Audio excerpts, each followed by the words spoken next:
It was one of the most striking images of the war, watched by millions all over the world.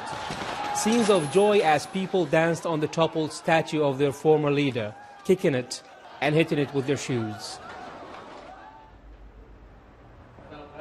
I've come to see an old friend of mine who was in the square that day. Kaisar Shara owns a hair salon on the corner. It's very hard for me to describe it. It was joy and sorrow together.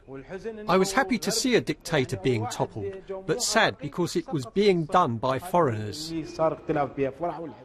Like many Iraqis, Kais had posters of Saddam Hussein on the walls of his shop. A few weeks after the statue was toppled, he took them down. But he hopes that one day these statues and posters will be replaced with images from Iraqi history, including those of Saddam Hussein himself.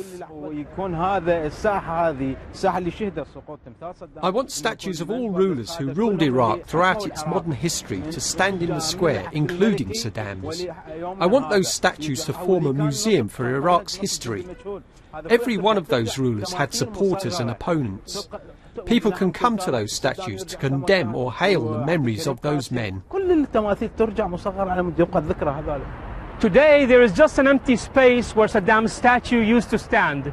But 10 years on, many here are looking for symbols to express a national Iraqi identity, something that supersedes their Shiite, Sunni, and Kurdish ones.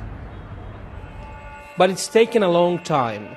Parliament is still to decide on a new national anthem.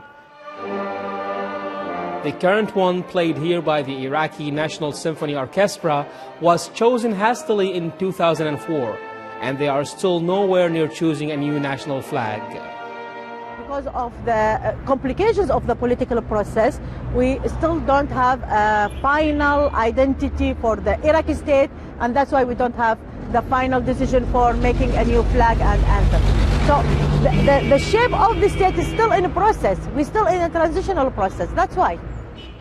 Many ordinary Iraqis are proud of their Iraqi identity. They point to the fact that Iraq has survived as a country despite waves of sectarian violence after the war. But just as they needed to remove the old symbols to make a break with the past, now they need new ones for the future. Rafid Jabouri, BBC News.